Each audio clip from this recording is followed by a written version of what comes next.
Hello and a warm welcome. Today we are going to understand a chapter called as solid state. Now as we know there are three states of matter: solids, liquids and gases. So here we are concerned with the solids only. So what are solids?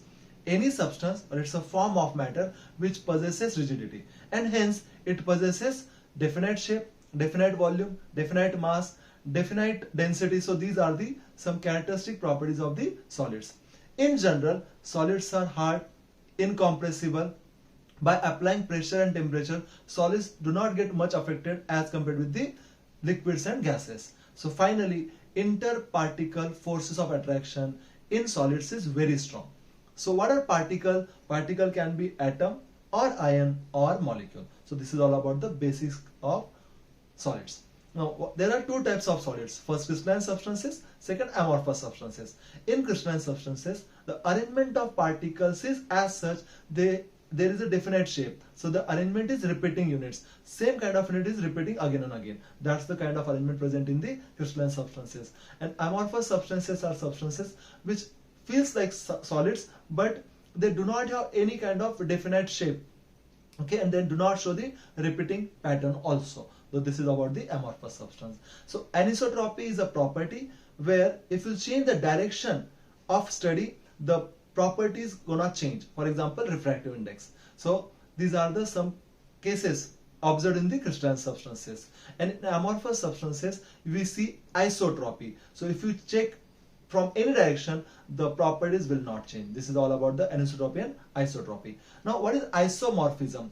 Isomorphism is nothing but the same crystal structure having substances. For example, NaF and MgO both have 1:1 ratio and their structure is similar. Now, next is polymorphism. Now, any substance having more than one form, the same substance but more than one form, is called as polymorphism. So, they exist in different forms. For example, if you take the carbon, it exists in three forms: graphite, diamond and the fullerene. So this is all about the polymorphism. It is also called as allotrope.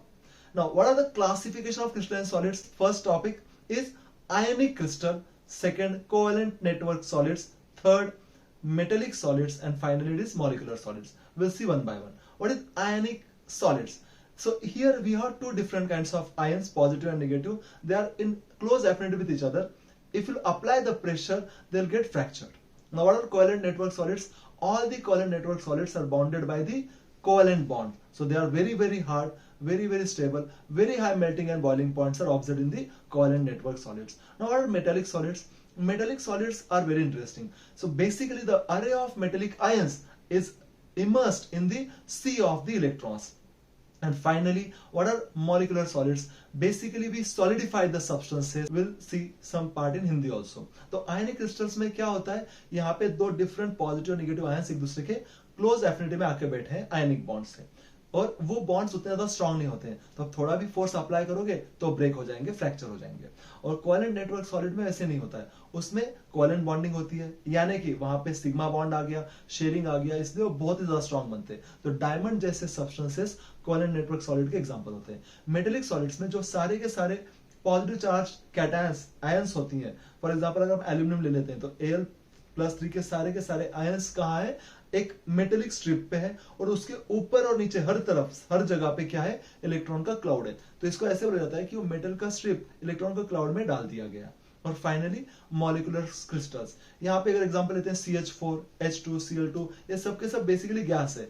इसको हम solidify करके क्या कर रहे हैं? Crystal बना रहे हैं. इसलिए इनकी ज्यादा वैलिडिटी होगी नहीं, और इसके लिए इनका मेल्टिंग पॉइंट वगैरह सारी वैल्यूज बहुत कम होने वाली है. अगर हम आगे बात करें तो यहाँ पे एक वर्ड आएगा लैटिस, फिर आएगा बेसिस, फिर आएगा यूनिट सेल और आएगा क्रिस्टल.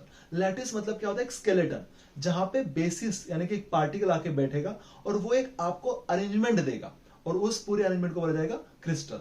और ना यूनिट सेल क्या होता है? एक कोई भी स्ट्रक्चर लीजिए, अगर हम बात करें NaCl की, सॉल्ट की, एक पार्टिकल की, वो हम जब देख पा रहे हैं इसका मतलब वो बहुत बड़ा है क्रिस्टल. उसके अंदर वैसे के वैसे शेप के छोटे छोटे यूनिट्स होंगे, उसको हम क्या बोलेंगे? Unit cell. बेसिकली जो भी शेप होगा क्रिस्टल का, उसी का छोटा रूप होगा unit cell. That's it. Now अब टाइप्स ऑफ यूनिट सेल देखेंगे तो हमारे पास टोटल 4 टाइप्स है. पहला है प्रिमिटिव, दूसरा है बॉडी सेंटर, तीसरा है फेस सेंटर, चौथा है बेस सेंटर. तो ये हमारे पास 4 टाइप है. तो अगर हम फर्स्ट से देखेंगे, प्रिमिटिव क्या होता है, यानी कि सिंपल क्यूबिक सेल, जहां पे पार्टिकल्स आके अरेंज हो रहे एक दूसरे के साथ और एक मतलब डायग्राम, यानी कि एक हमें क्यूब दे रहे हैं। बॉडी सेंटर्ड में मतलब क्या होगा, विथ रिस्पेक्ट टू कॉर्नर्स, बीच में भी एक, सेंटर में भी एक क्या होने वाला है, पार्टिकल आने वाला है। फेस सेंटर मतलब हर फेस पे आएगा, और बेस सेंटर मतलब कोई भी ऑपोजिट दो साइड्स में क्या होने वाला है, एक पार्टिकल आने वाला है ना। हमारे पास टोटल 14 स्ट्रक्चर्स है, वैसे 14 लैटिसेस है, और 7 क्रिस्टल सिस्टम्स है। उसको हम कैसे बोलते हैं, क्यूबिक, फिर आता है टेट्रागोनल, फिर ऑर्थोरोम्बिक, फिर रोम्बोहेड्रल, फिर मोनोक्लिनिक, फिर ट्राइक्लिनिक और हेक्सागोनल। तो ये हमारे पास टोटल स्ट्रक्चर्स आते हैं। नाउ इसके आगे हम बढ़ते हैं, number of atoms in cubic unit cell. अगर हम सिंपल क्यूबिक की बात करें तो अंदर से कैलकुलेशंस के बाद सिर्फ एक एटम बचता है, क्योंकि 8 कॉर्नर्स है और हर कॉर्नर पे 1/8 एटम मिलता है हमें। Now body centred unit cell यानी कि बीसीसी, वहां पे हर कॉर्नर के ऊपर 1/8 है, ऐसे 8 कॉर्नर्स है और सेंटर में एक है, इसलिए क्या मिल जाएंगे हमें, टोटल 2 एटम्स। और फाइनली अगर हम एफसीसी की बात करेंगे तो in face centred cubic structure 8 corners giving 1/8 each, and faces are giving 1/2 into 6, मतलब 1/2 each. So ultimately there are 4 atoms or 4 particles present in the face centered cubic structure. Now अगर हम density की बात करें तो डेंसिटी का formula क्या आएगा यहाँ पे, mass of unit cell upon volume of unit cell. तो इस फॉर्मूला के आधार पे आप क्या कर सकते हो, डेंसिटी फाइंड कर सकते हो। तो यहाँ पे अगर हम बात करें मास ऑफ यूनिट सेल की, तो n इंटू m लेते हैं। n हमें नहीं पता ना मास ऑफ यूनिट सेल में क्या होने वाला है, कि अगर सपोज सिंपल क्यूबिक हो तो n का वैल्यू 1 आएगा, बॉडी सेंटर होगा तो n का वैल्यू 2 आएगा, और फेस सेंटर होगा तो n का वैल्यू 4 आएगा। तो इस तरह से हमें वैल्यूज बदल के मिलेगी। तो overall density is equal to small m upon a cube into capital M upon Na मतलब अवोगाड्रोस नंबर। तो ये हो गया हमारा डिस्कशन। आगे देखते हैं packing of particle in crystal lattice. अब पैकिंग में क्या होने वाला है भाई, सबसे पहले यहाँ पे हमारे पास 3 टाइप्स के डायमेंशंस है, 1 dimension, 2 dimension and the 3 dimensional structure. 1 dimension की बात करेंगे, अगर हमारे पास कोई पार्टिकल्स है और हमें सिर्फ उसको 1 डायमेंशन में अरेंज करना है, तो हम क्या कर सकते हैं, एक के बाद एक के बाद एक उसको अरेंज कर सकते हैं, दैट्स इट। तो यहाँ पे 1 डायमेंशन में हमें सिर्फ एक रो मिल सकता है। नेक्स्ट अगर हम बात करें 2 डायमेंशन की, तो 2 डायमेंशन में क्या हो सकता है कि अगर मैंने एग्जैक्टली एक के नीचे एक अगर लेवल्स लगाई, तो पहला लेवल के जैसे के जैसा नीचे, उसके नीचे वापस तीसरा एग्जैक्टली सेम, तो पहले को नाम देता हूं ए, दूसरे को भी ए, तीसरे को भी ए। तो अगर यही पैटर्न करूंगा, अगर वर्टिकली देखूंगा, हॉरिजॉन्टली देखूंगा, सब जगह अगर सेम टू सेम पैटर्न आ रहा है, तो उसको हम क्या बोलेंगे, ए टाइप इन 2 डायमेंशन। नाउ अगर मान लो मैंने उसको जिगजैग कर दिया, ऊपर एक लेयर और उसके डिप्रेशंस के अंदर, ओके, मैंने क्या किया, दूसरा लेयर डाला और तीसरा लेयर पहले जैसे बना दिया। सो ए बी इस तरह से मुझे पैटर्न मिलेगा इन 2 डायमेंशंस ओनली। तो नाउ अगर हम बात करेंगे ए टाइप इन 2 डायमेंशन की, तो वहां पे कोऑर्डिनेशन नंबर हो जाएगा 4। और अगर बात करेंगे हम ए बी टाइप की, तो वहां पे कोऑर्डिनेशन नंबर हो जाएगा 6। अब सवाल बनता है व्हाट इज कोऑर्डिनेशन नंबर। कोई भी स्फीयर ले लीजिए, उसकी अगर हम बात करें तो उसको कितने बाकी के स्फीयर्स टच कर रहे हैं, उसको हम क्या बोलेंगे, कोऑर्डिनेशन नंबर। नाउ यहां तक तो आसान था। अब हमें बात करनी है 3 डायमेंशंस की। तो यहां पे अगर मान लो मैंने स्क्वायर क्लोज पैकिंग वाला स्ट्रक्चर लिया 2 डायमेंशन का, तो एक हमारे पास जैसे डायग्राम में भी आप देख सकते हो, तो क्या मिलेगा, एक स्क्वायर पैटर्न मिलने वाला है ए का। तो अब उसको ही हमें एक के ऊपर एक अरेंज करना है, तो ये क्या मिलेगा हमें, एक 3 डायमेंशनल का ए टाइप मिल जाएगा 3 डायमेंशन में। तो यहाँ पे वापस से वही होगा, अगर आप कहीं पे भी देखो, कोई भी प्लेन देखो, तो एग्जैक्टली सेम काइंड का अरेंजमेंट आएगा। अब ट्विस्ट है भाई, यहाँ पे क्या होने वाला है, अगर 3 डायमेंशंस में हेक्सागोनल क्लोज पैकिंग एक होता है एचसीपी और दूसरा होता है क्यूबिक क्लोज पैकिंग, वो होता है सीसीपी। तो एचसीपी में क्या होता है, फर्स्ट लेयर और सेकंड लेयर, फर्स्ट लेयर के ऊपर सेकंड लेयर फर्स्ट लेयर के डिप्रेशंस में रखी जाती है, और जो थर्ड लेयर है वो फर्स्ट लेयर के जैसी हो जाती है। तो ए फर्स्ट लेयर को बोलेंगे, बी सेकंड लेयर को बोलेंगे, और थर्ड लेयर को फिर से ए बोलेंगे, और फोर्थ लेयर को बी बोलेंगे। तो A B pattern in 3 dimension मिलेगा। तो नाउ इसके आगे अगर हम बात करेंगे एबीसी क्या होने वाला है, मतलब एचसीपी में और सीसीपी में फर्क क्या है। तो हमें एचसीपी में एबी पैटर्न मिलता है इन 3 डायमेंशन, और सीसीपी में हमें एबीसी पैटर्न मिलता है, क्योंकि जो थर्ड लेयर है वो फर्स्ट के साथ मैच नहीं होती है, रादर वो सेकंड के साथ भी मैच नहीं होती है, वो डिफरेंट होती है, वो ऑक्टाहेड्रल में पुट की जाती है थर्ड लेयर पूरी की पूरी, इसलिए वो हो जाएगी एबीसी। इन एचसीपी क्या हो रहा है, A B A B in CCP, ABC ABC, इस तरह से हमें अरेंजमेंट मिलती है. So this is all about the packing of particle in crystal structure. एक बार हम शॉर्ट में देख लेते हैं कि उनके कोऑर्डिनेशन नंबर्स क्या क्या है. तो नाउ अगर हम बात करेंगे 1 डायमेंशन की, कोऑर्डिनेशन नंबर 2 है. 2 डायमेंशन के स्क्वायर स्ट्रक्चर की तो कोऑर्डिनेशन नंबर 4 है. हेक्सागोनल की कोऑर्डिनेशन नंबर 6 है. नाउ ए ट्विस्ट आएगा, 3 डायमेंशन में जो स्क्वायर स्ट्रक्चर है ए टाइप वाला, वहां पे कोऑर्डिनेशन नंबर फिर से 6 आएगा. क्यों, जिस लेयर की हम बात कर रहे हैं उसके आजू बाजू में 4 पार्टिकल्स है, उसके पीछे एक, उसके आगे एक. इस तरह से हमें क्या मिलेगा, कोऑर्डिनेशन नंबर 6. और हेक्सागोनल क्लोज पैकिंग में और सीसीपी क्यूबिक क्लोज पैकिंग में, दोनों में भी हमें कोऑर्डिनेशन नंबर मिलने वाला है 12. क्योंकि जिस लेयर में वो हम स्फीयर की बात कर रहे हैं उसके सराउंडिंग में 6 इलेक्ट्रॉन्स, गलत बोला, 6 एटम्स है, उसके ऊपर 3 है, उसके नीचे 3 है, तो 6 + 3 + 3 बन जाएगा 12. एचसीपी में भी 12 और सीसीपी में भी 12 बनेंगे. तो इस तरह से हमने क्या समझा, क्लोज पैकिंग.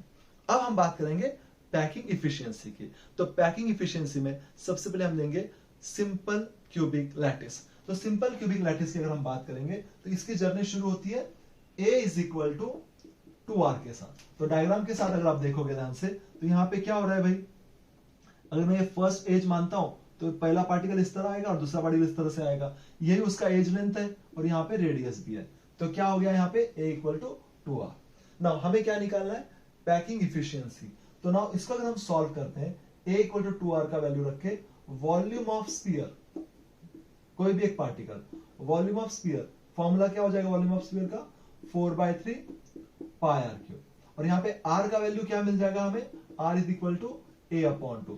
तो यहाँ पे अगर वैल्यू सब्स्टिट्यूट करोगे 4/3 π इन ब्रैकेट A/2 का होल क्यूब, तो सॉल्व करके क्या मिलेगा, 4/3 π A3/8. तो 4 2 का वैल्यू मिल गई यहाँ पे. इसको सॉल्व करोगे तो π/6 A3, ये हमें क्या मिल रहा है, वॉल्यूम ऑफ वन स्फीयर.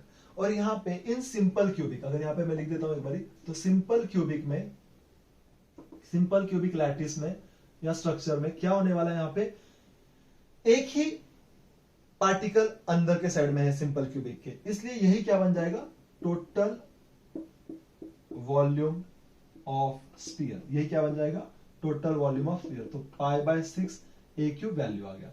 अब मुझे क्या चाहिए, वॉल्यूम ऑफ यूनिट सेल.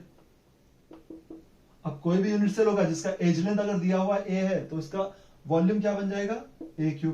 और पैकिंग इफिशियंसी कैसे निकलती है, पैकिंग इफिशियंसी निकलती है, यहां पे देखिए आप, = π/6 A3 अपॉन A3 इंटू 100% करने से.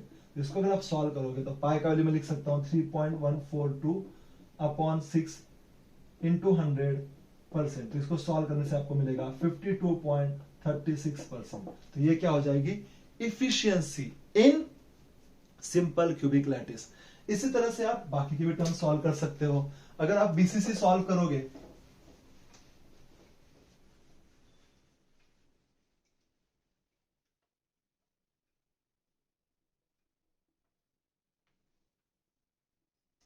ओके, इसी तरह अगर आप बीसीसी सॉल्व करोगे तो आपको मिलेगा 68% का इफिशियंसी और एफसीसी पे मिलेगा 74% का इफिशियंसी. तो नाउ अगर हम क्रिस्टल डिफेक्ट्स की बात करेंगे तो हमारे पास क्रिस्टल डिफेक्ट्स में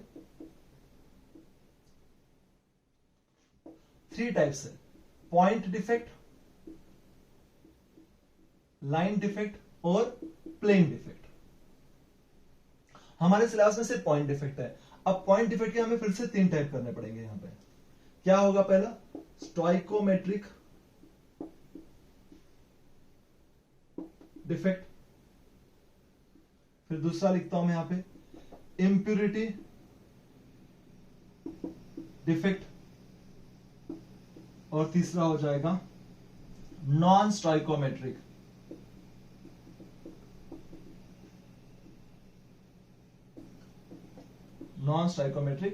डिफेक्ट.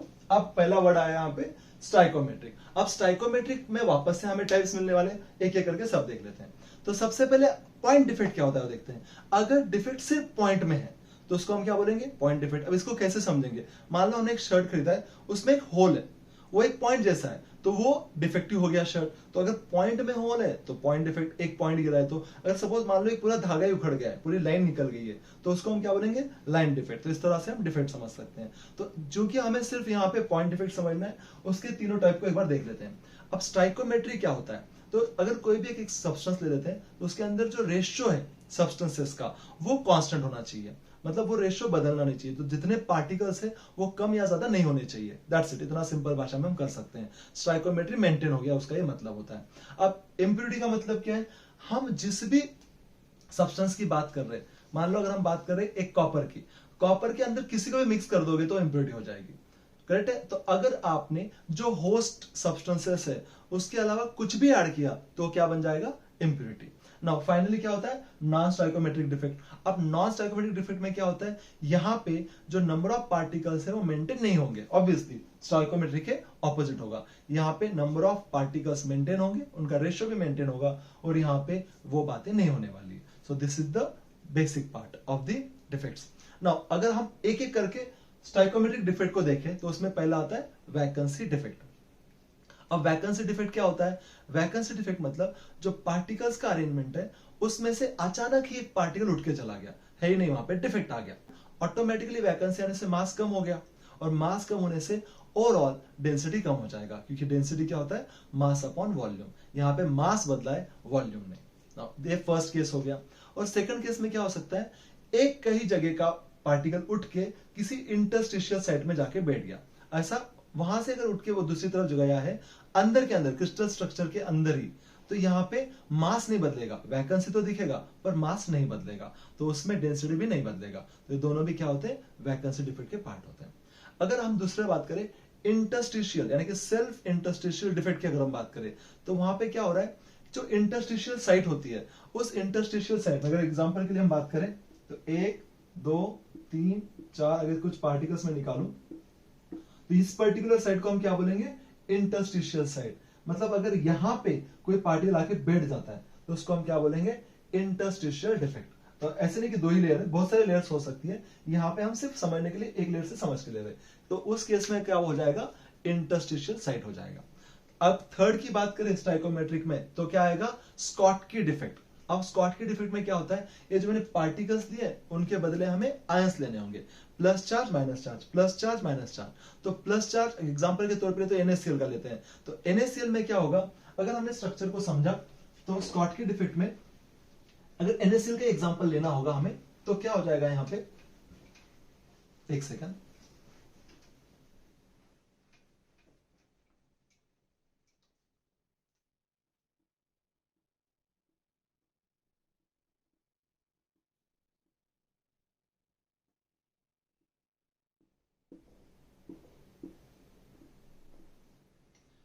स्कॉटकी डिफेक्ट में ये Na प्लस होगा, ये Cl माइनस होगा, Na प्लस Cl माइनस। तो छोटा सर्कल Na प्लस है, बड़ा सर्कल Cl माइनस है। तो कहीं से भी एक Na प्लस हटा दो और यहां से एक Cl माइनस हटा दो। ओके, यहां पे एक वैकेंसी आ गया, मिसिंग Cl, और यहां पे मिसिंग Na प्लस। इस केस को क्या बोला जाएगा, स्कॉटकी डिफेक्ट। तो अब ध्यान से देखोगे तो यहां पे चार्जेस उतने के उतने हैं। मान लो पहले 100 रहे होंगे, 100 प्लस और 100 माइनस। तो अब की केस में क्या है, 99 प्लस 99 माइनस। तो यानी कि चार्ज नहीं बदला है बट मास बदल चुका है। तो इन स्कॉटकी डिफेक्ट मास डिक्रीज होता है, और उस वजह से ऑटोमेटिकली डेंसिटी भी डिक्रीज होता है। तो यहाँ पे density decreases in Schottky defect, but electrical neutrality में कोई फर्क नहीं आएगा, वो अभी भी इलेक्ट्रिकली न्यूट्रल ही सब्सटेंस रहेगा। ठीक है, दैट्स इट। नाउ अगर अब हम बात करें नेक्स्ट वन, फ्रेंकेल डिफेक्ट। तो फ्रेंकेल डिफेक्ट क्या होता है, फ्रेंकेल डिफेक्ट में यहाँ पे निगेटिव चार्ज को कुछ नहीं होता है, निगेटिव चार्ज तो वैसे के वैसे रहता है, लेकिन कहीं एक जगह का प्लस चार्ज उठ के किसी दूसरी जगह में चला जाता है। तो यहाँ का जो प्लस चार्ज है वो यहाँ पे आ गया है। तो यहाँ पे इस तरह से क्या होता है, यहाँ पे ना मास चेंज हुआ है, ना मतलब इलेक्ट्रिकली न्यूट्रलिटी चेंज हुई है, यहाँ पे सिर्फ पोजीशन चेंज हुई है किसी न किसी एक प्लस चार्ज की। तो this is all about the Frenkel defect. तो ये चारों टाइप्स किस चीज के हो गए हमारे यहाँ पे, स्टाइकोमेट्रिक डिफेक्ट्स के। अगर हम बात करें इम्प्योरिटी डिफेक्ट की, तो इम्प्योरिटी डिफेक्ट में क्या होने वाला है, हम अब वर्ड ही दिया है इम्प्योरिटी, तो कोई हमारे पास पैटर्न होगा, मान लो ओके, तो कोई भी एक पैटर्न ले लेते हैं कि अगर हमारे पास सारे के सारे Fe है,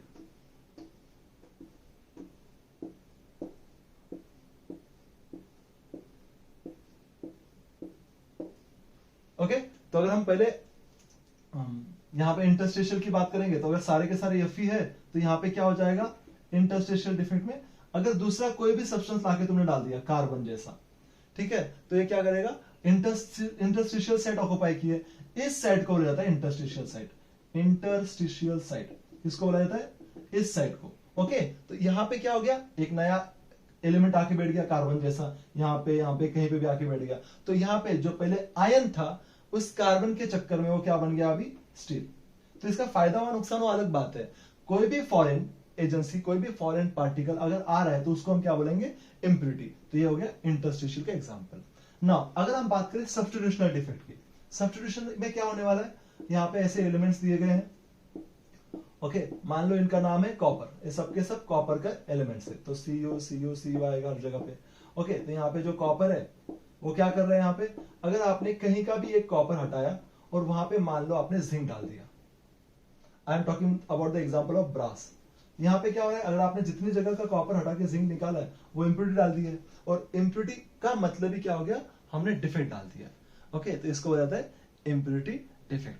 तो फर्स्ट केस में क्या किया हमने, सब्स्टिट्यूशन किया, एक पार्टिकल का क्लियर कट सब्स्टिट्यूशन है, और दूसरी केस में इंटरस्टिशियल साइट में डाला गया है।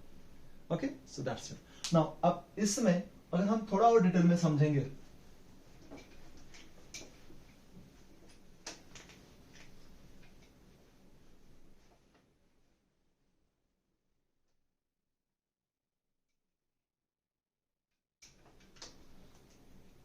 तो एक कंसेप्ट आता है एलॉय वैलेंट बोल के, एलॉय वैलेंट इंप्योरिटी। तो वहां पे एग्जांपल लिया है,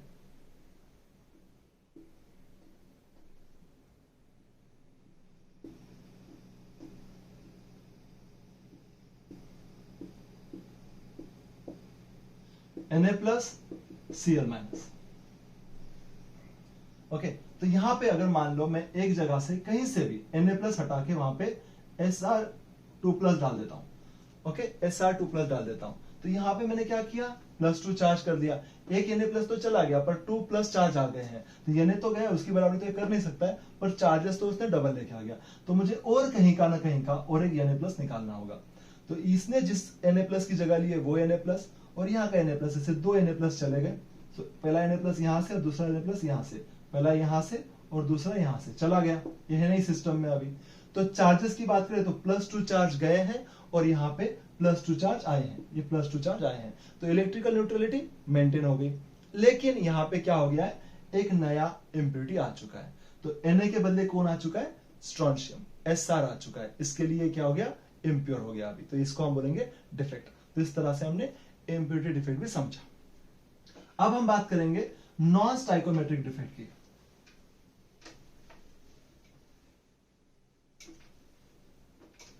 अब नॉन स्टाइकोमेट्रिक डिफेक्ट में क्या होने वाला है, दो ऑप्शंस है, एक तो मेटल डिफिशिएंट हो जाएगा या फिर मेटल एक्सेस हो जाएगा। तो पहले मेटल डिफिशिएंट की बात करते हैं। तो मेटल डिफिशिएंट कैसे होगा, मान लो मेरे पास एक सिस्टम है, कौन सा है, NiO, NiO का स्ट्रिप है, तो यहां पे क्या हो गया, NiO, NiO, NiO, NO, Ni, O, Ni, O, Ni, NiO, NiO, NiO, O, Ni, O, Ni, O, Ni, ठीक है ना। अगर समझो यहाँ पे Ni है, मतलब Ni+2 है और O -2 है, या 2- जो भी बोलना है बोलो, कोई फर्क नहीं पड़ता है, +2 -2, इस तरह से हमने सारे अरेंज किए। आपको ध्यान रखना है, छोटा सर्कल मतलब Na2+ पॉजिटिव चार्ज और बड़ा मतलब माइनस चार्ज, याद रखिए ना। अब मैंने क्या किया, यहां से एक Na2+ निकाला और यहां पे डाल दिया Na3+, और यहां से कहीं से फिर से Na2+ निकाला और डाल दिया Na3+। ओके, यहां पे ये दो Na2+ और Na3+ आ गए हैं, तो मुझे बैलेंस करने के लिए कहीं ना कहीं एक का पूरा का पूरा Na2+ से निकाल देना पड़ेगा। अब मैं क्या बोल रहा हूं उसको समझिए, इस Na3+ ने प्लस चार्ज बढ़ाया 1 से, इस Na3+ ने और एक प्लस चार्ज बढ़ाया 1 से, तो ओवरऑल +2 चार्ज बढ़ गया, ओवरऑल +2 चार्ज बढ़ गया। इस +2 चार्ज के चक्कर में क्या हो गया, हमें अब एक पूरे के पूरे Na2+ को निकालना पड़ेगा। यहां आपसे क्या निकला, Na2+। अब क्या हो गया, Na निकल गया, इसलिए इसको बोलते हैं डिफिशियंट हो गया, कम हो गया, इसलिए इसका नाम है मेटल डिफिशियंट डिफेक्ट। यहां पे क्या हो गया, मेटल कम हो गया। और बैलेंस कैसे हो रहा है चार्ज, Na3+ की वजह से। +2 चार्ज गए हैं सिस्टम से और +2 चार्ज 1 1 करके ऐड हो चुके हैं। This is the example of metal deficient spaces. Okay, metal deficient defect. Now अब अगला ले लेते हैं तुरंत, मेटल एक्सेस डिफेक्ट। ओके, अब मेटल एक्सेस डिफेक्ट में क्या होने वाला है, अब हमारे पास जो भी एलिमेंट है, हम यहां पे लेते हैं जिंक ऑक्साइड। ओके, तो जिंक ऑक्साइड सिर्फ फिर से सेम कहानी होगी, ZnO first second, first second, first second, मतलब ZnO, अब OZn, OZn, OZn, इस तरह से आ गया। मैं लिख देता हूं पहले, इसमें Zn+2 है और ये O-2 है। अगर यहां पे जबरदस्ती एक Zn आ रहा है, सिर्फ Zn मेटल आ रहा है, अब particle is taking the interstitial site, यहां पे Zn आ गया। अगली केस में क्या होने वाला है, ये एक मतलब ऑब्वियसली डिफेक्ट है क्योंकि यहां पे एक मेटल बढ़ गया है। अगले केस में क्या होने वाला है, अगर ZnO करना है हमें फिर से,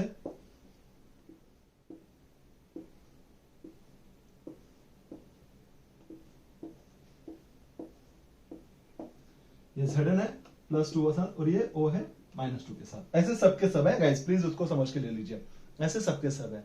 अगर हमने इस ZnO को, जिंक ऑक्साइड को सिर्फ हीट किया तो क्या हो जाएगा, कहीं ना कहीं पे ये जो ZnO का रिएक्शन है वो हमें क्या लीड करेगा, ZnO देगा हमें Zn2+ plus half O2 gas plus 2 electrons.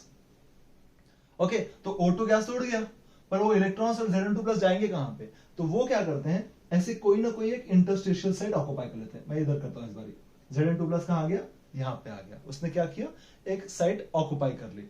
ना अब ये बैलेंस कैसे होता है, ये जो Zn2+ रिपेल करते हैं, पर ऑक्सीजन क्या करते हैं यहाँ पे, उसको स्टेबलाइज कर लेते हैं अट्रैक्ट करके, किसको, Zn2+ को। तो एक Zn2+ ने इंटरस्टिशियल साइट ले ली और यहाँ पे बाकी के 2 इलेक्ट्रॉन्स क्या करते हैं, वो भी किसी ना किसी इंटरस्टिशियल साइट में जाके बैठ जाते हैं। ठीक है, तो नाउ ध्यान से समझिए, जब Zn आ रहा है तो सिर्फ एक मेटल आ रहा है। ओके, वो चार्ज नहीं है, आयन नहीं है, वो एक पार्टिकल है, वो एक मेटल एलिमेंट है।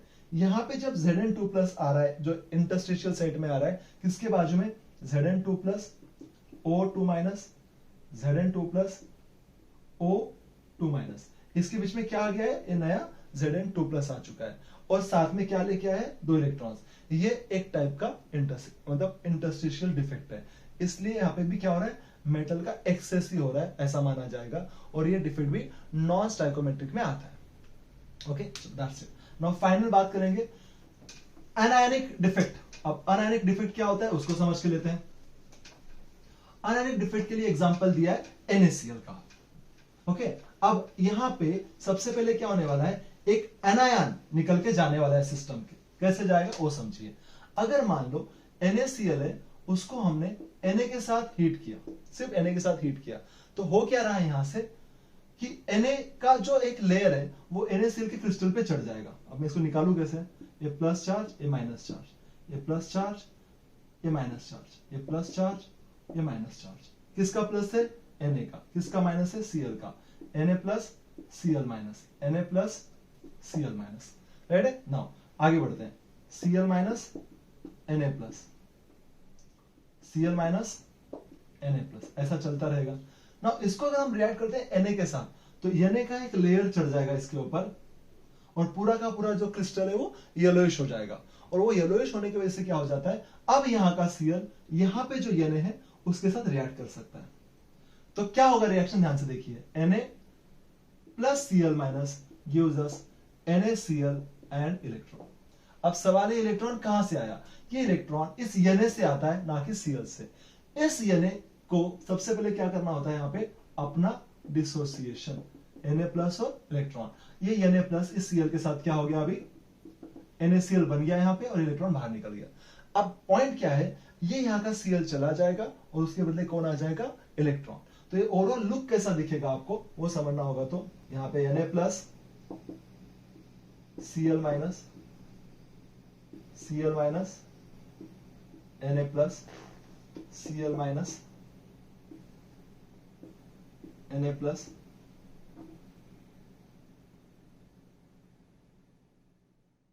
Na plus, Cl minus. Okay, अब यहां का अगर Cl जा रहा है तो यहां का Cl निकल गया और यहां पे क्या आ जाएगा, एक सिर्फ और सिर्फ इलेक्ट्रॉन जो हमें यहां पे मिला है। और इसके नीचे फिर से वही लेयर रहेगा, यहां पे रहेगा Na प्लस और बाकी सब जगह रहेगा Cl माइनस और Na प्लस, चाहे जो भी हो। तो एक इलेक्ट्रॉन 4 पॉजिटिव चार्ज के बीच में आ जाता है, ये एक डिफेक्ट है। ओके, तो आई होप यहाँ पे आपको डिफेक्ट भी समझ में आ गए होंगे। नाउ इसके आगे जब हम जाते हैं तब हमें बहुत ही अजीब टॉपिक सीखने मिलता है जो हमें ऑलरेडी पता है, पर यहाँ पे उसको देखने का नजरिया बहुत अलग है। तो यहाँ पे जो हम टॉपिक देखने वाले हैं उसका नाम है electrical properties of the solid substances. तो सबसे पहले प्रॉपर्टी क्या आती है यहाँ पे, आइदर वो कंडक्टर है या वो इंसुलेटर है या वो सेमीकंडक्टर है या फिर मेटलॉइड है।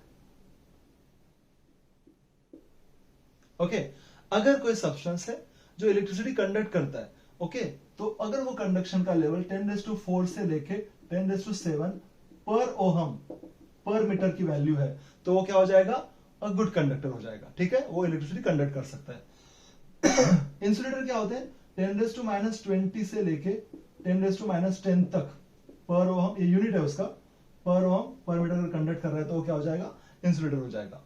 अब लास्ट में बचा सेमीकंडक्टर, तो 10⁻10 से लेके 10⁴, ये 7 है, 7 से लेके 10⁴ पर ओहम पर मीटर अगर इतनी वैल्यू कंडक्ट करता है तो उसको क्या बोलेंगे हम, सेमीकंडक्टर्स। तो ये क्या है, उनके वैल्यूज है। तो सिंपल भाषा में आपको पता है ऑलरेडी कि मेटल्स क्या होते हैं, कंडक्टर्स होते हैं। क्यों भाई, मेटल्स बेसिकली क्या होते हैं, उनके पास बहुत सारे इलेक्ट्रॉन्स फ्री होते हैं।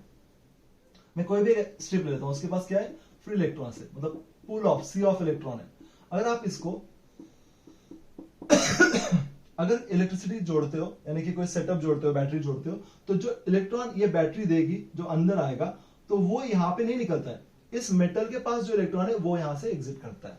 तो मतलब इसके पास जो इलेक्ट्रॉन्स है, इस वजह से इसके पास ये प्रॉपर्टी भी है। जितने इलेक्ट्रॉन्स बैटरी भेजेगी उतने इलेक्ट्रॉन्स मेटल आगे भेजेगा।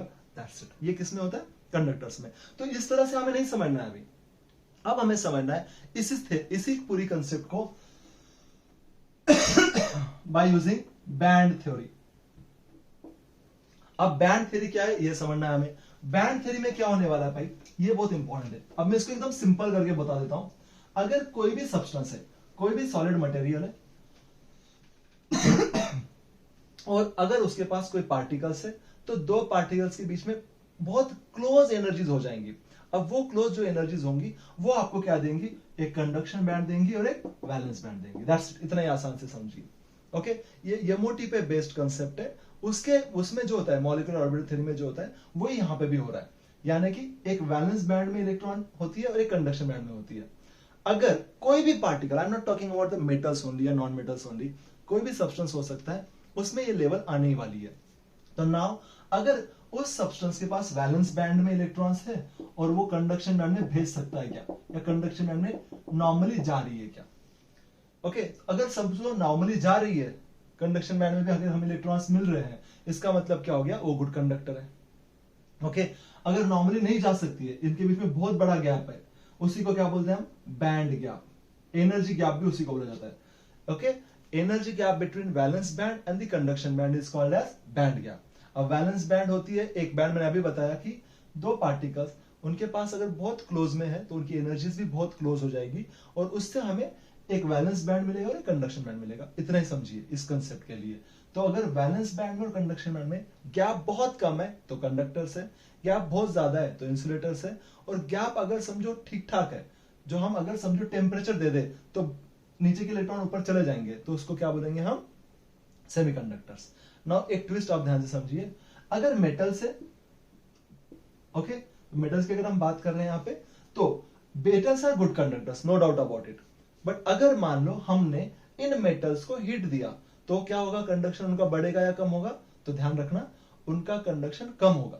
Okay, if you increase the temperature at a higher temperature the conductivity of the metal decreases. अब ये क्या नाटक है, देखिए हमने एकदम सिंपल कर दिया था, एक रॉड ले लिया था और उसको हमने बैटरी जोड़ दी थी और इलेक्ट्रिसिटी चुपचाप फ्लो हो रही थी, इसके पास इलेक्ट्रॉन्स थे बहुत सारे, आपने यहाँ पे चुपके चुप हीटिंग कर दिया, शुरू कर दिया। हीटिंग करना शुरू करने से क्या हो गया, इनके इलेक्ट्रॉन डिस्टर्ब हो गए, और डिस्टर्ब होने से हमें कंडक्शन प्रॉपर नहीं मिलेगा, that's it. Okay, but semiconductors में क्या होता है वो समझते हैं।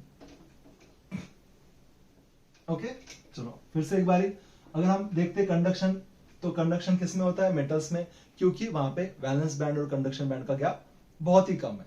ओके, और इंसुलेटर्स में तो कुछ भी कर लो नहीं होने वाला है, आप कितनी भी एनर्जी दे दो नहीं होने वाला है। मतलब अगर इंस्टेड ऑफ आप मेटल, अगर आपने प्लास्टिक ले लिया, प्लास्टिक का एक पाइप ले लिया समझो, और उसको अगर हमने समझो नीचे जोड़ा है बैटरी, तो यहाँ पे अगर आप टेम्परेचर मतलब इलेक्ट्रिसिटी भेज रहे हो तो जल जाएगा, पर इलेक्ट्रिसिटी पास नहीं हो पाएगी, क्योंकि इसके पास फ्री इलेक्ट्रॉन्स है ही नहीं और हो भी नहीं सकते हैं।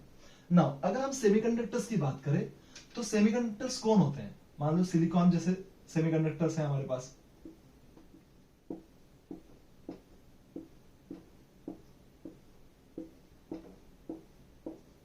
ये सिलिकॉन सिलिकॉन सिलिकॉन ऐसे सेमीकंडक्टर्स हैं।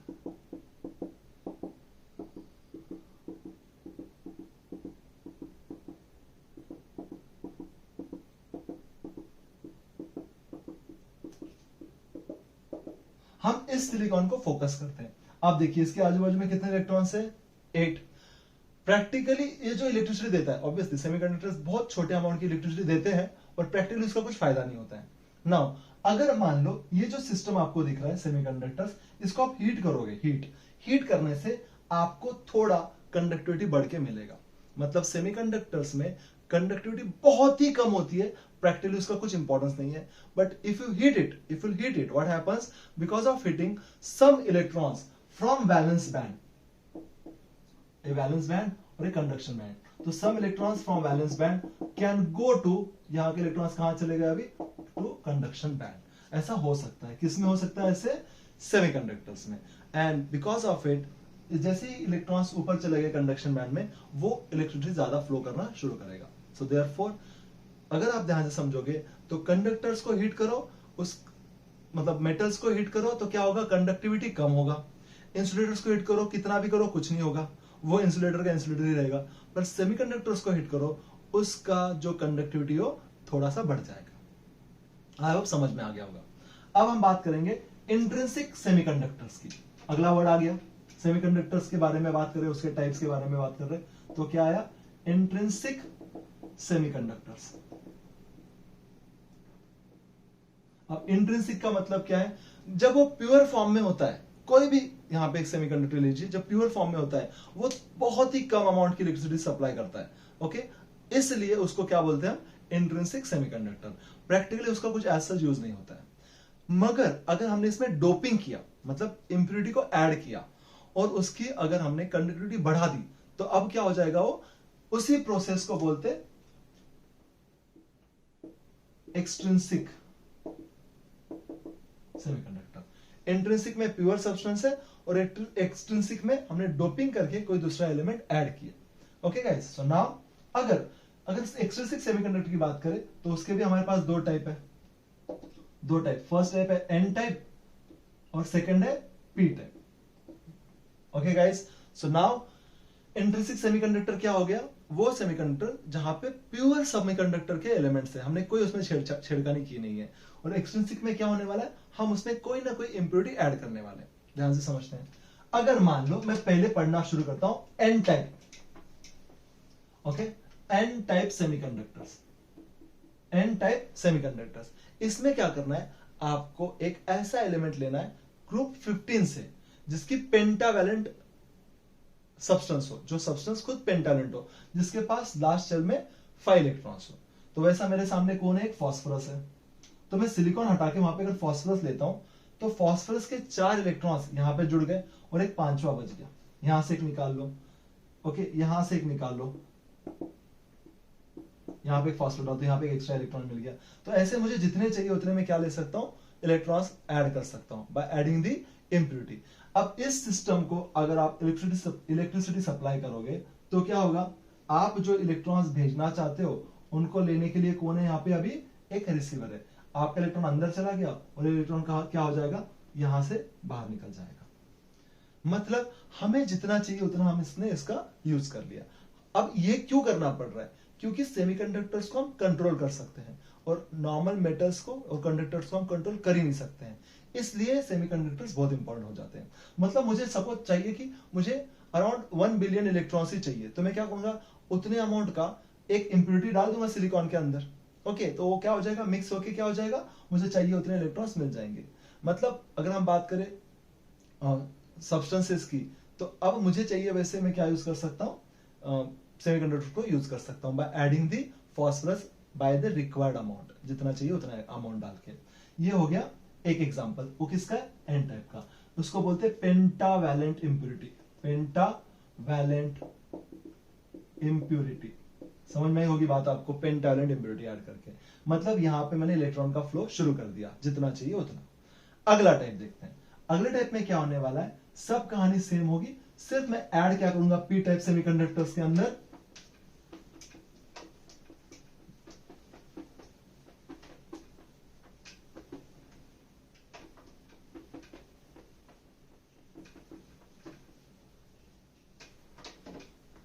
पी टाइप सेमीकंडक्टर्स में मैं ऐड क्या करूंगा, यहाँ पे सिर्फ ट्राइवैलेंट इंप्योरिटी। क्या ऐड हो जाएगा, ट्राइवैलेंट इंप्योरिटी। तो सारे सिलिकॉन ही थे, अब मैं छोटा डायग्राम निकाल रहा हूं, ये सिलिकॉन ही थे सारे। अब यहां से सिलिकॉन हटा दो, यहां पे ट्राइवैलेंट इंप्योरिटी डालो, जो कि मैं ले रहा हूं बोरॉन। तो क्या हो जाएगा, एक इलेक्ट्रॉन ही बच जाएगा, है ही नहीं वहां पे। बोरॉन के पास 3 इलेक्ट्रॉन्स है लास्ट शेल में, तो एक एक दे दिया, तो टोटल हो गए सिलिकॉन के 4 और बोरॉन के 3, तो 7 हो गए। यहां पे आप ध्यान से देखोगे तो आपको क्या मिलेगा, एक खाली जगह मिलेगी, उसको हम क्या बोलते हैं, होल। उसी का नाम क्या है, होल। अब भाई ये है क्या, इससे फायदा क्या होगा, अगर अब मैं इस सारे के सारे पी टाइप इंप्योरिटी वाले सेमीकंडक्टर में अगर मान लो मैंने क्या किया, इलेक्ट्रिसिटी जोड़ा, मतलब इलेक्ट्रिसिटी का सेटअप जोड़ा, तो क्या होगा, यहाँ पे जो इलेक्ट्रॉन्स है मैं जो अंदर भेज रहा हूं उनको यहाँ पे इंपॉर्टेंस है, यहाँ पे उनको आने के लिए जगह है। जो इलेक्ट्रॉन आएगा वो क्या करेगा, यहाँ पे आके बैठ जाएगा। तो सिंपल करते हैं, hole is nothing but like a positive charge, और उधर इलेक्ट्रॉन जो था extra, that is nothing but the like negative charge. तो यहाँ पे होल की बात करते हैं, यहाँ पे पहले कुछ नहीं था, ये जैसे इलेक्ट्रॉन अंदर आएगा वो इलेक्ट्रॉन ट्रेवल करते करते करते यहाँ पे आके बैठ सकता है। आई होप आपको समझ आ रहा होगा। ऐसे आपने बहुत सारी जगह गैप बना ली है, तो क्या होगा, इलेक्ट्रॉन्स को आने के लिए जगह होगी। वो आ रहे बाहर से तो लूजली बाउंडेड हो गए, तो पहले स्पेल में आए, और अगर समझो बहुत सारे इलेक्ट्रॉन पीछे से आए रहे तो आएंगे बैठेंगे निकल के जाएंगे, आ रहे बैठ रहे निकल के जा रहे, तो ये पूरा का पूरा चेन चालू हो जाएगा। तो पी टाइप में होल की वजह से भी क्या होता है, इलेक्ट्रिसिटी का सप्लाई हो सकता है। तो एक बार फिर से कंपेरिजन देख लेते हैं। एन टाइप में क्या हुआ, पेंटावैलेंट इंप्योरिटी। पेंटावैलेंट कौन था, फास्फोरस। उसके आजू बाजू में कितने इलेक्ट्रॉन्स होंगे, यहाँ पे 9। तो ये एक्स्ट्रा इलेक्ट्रॉन क्या हो सकता है, ट्रैवल हो सकता है। और यहाँ पे कौन है, यहाँ पे है होल, कुछ नहीं है यहाँ पे, बराबर है। और उस जगह पे हमने जो इलेक्ट्रॉन भेजा है वो आके बैठ सकता है। तो इस तरह से हम दोनों का भी यूज कर सकते हैं डिपेंडिंग ऑन द सिचुएशन। तो ये था एन टाइप सेमीकंडक्टर और पी टाइप सेमीकंडक्टर। अब लास्ट टॉपिक हमें जो पढ़ना है पूरे चैप्टर से वो है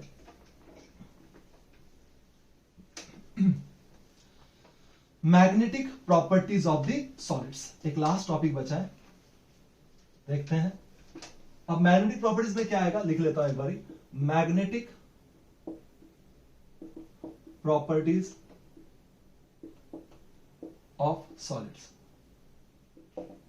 ठीक है, तो बेसिकली किसी एलिमेंट के पास कितने अनपेड इलेक्ट्रॉन्स है और कितने पेड इलेक्ट्रॉन्स है वो डिसाइड करता है कि क्या प्रॉपर्टी शो होने वाली है। नाउ मैग्नेटिक प्रॉपर्टीज के 3 टाइप है। पहला टाइप क्या है यहाँ पे और क्यों होता है, पहले ये समझ लेते हैं। भाई एक एटम में मैग्नेट की बात कहां से आई, प्रॉपर्टीज कहां से आती है।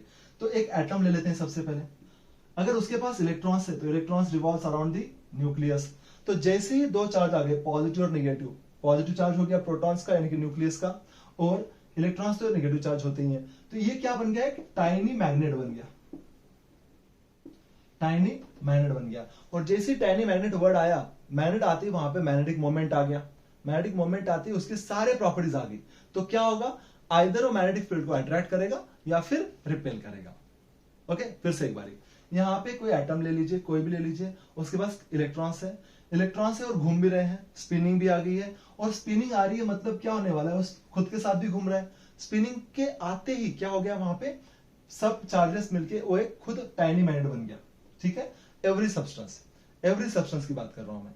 अब भले ही वो अट्रैक्ट करे या रिपेल करे, वो मैटर के ऊपर डिपेंड करता है। तो यहाँ पे मैग्नेटिक प्रॉपर्टीज के अंदर टाइनी मैग्नेट बनते ही मैग्नेटिक फील्ड के अंदर वो कुछ ना कुछ हरकत शो करेगा। देखते हैं, अगर एक सब्सटेंस है जो मैग्नेटिक फील्ड को यहां पे कोई सब्सटेंस ले लेते हैं हम, ये जस्ट अंडरस्टैंडिंग के लिए आपके।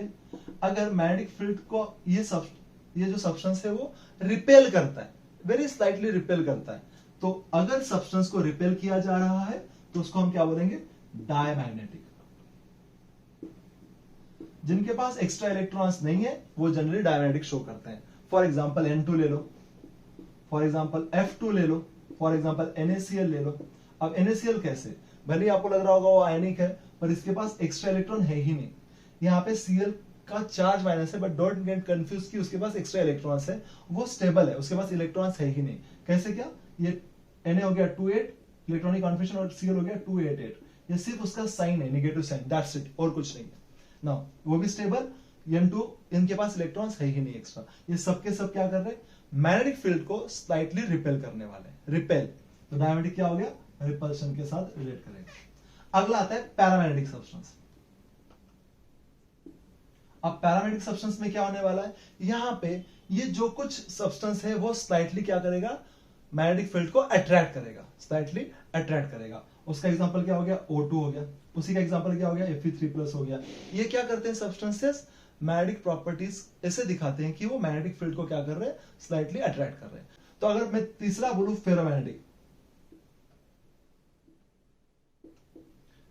सब्सटेंस, यहां पे Fe आ जाएगा पूरा का पूरा, यहां पे कॉपर आ जाएगा पूरा का पूरा, यहां पे कोबाल्ट आ जाएगा, निकेल आ जाएगा। ये सब कैसे क्या आ रहे हैं, क्योंकि इनके पास फ्री इलेक्ट्रॉन्स है।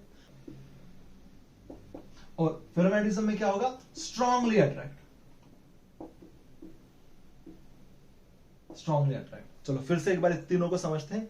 नाउ एक जब भी एटम रहेगा उसके अंदर पॉजिटिव चार्ज रहेंगे, नेगेटिव चार्ज रहेंगे। ऐसा होते ही वो क्या करेगा, वो एक मैग्नेट जैसा बन जाएगा। उसके अंदर यहाँ पे इलेक्ट्रॉन स्पिन भी कर रहे हैं, घूम भी रहे हैं, इस वजह से वो टाइनी मैग्नेट जैसे काम करेगा।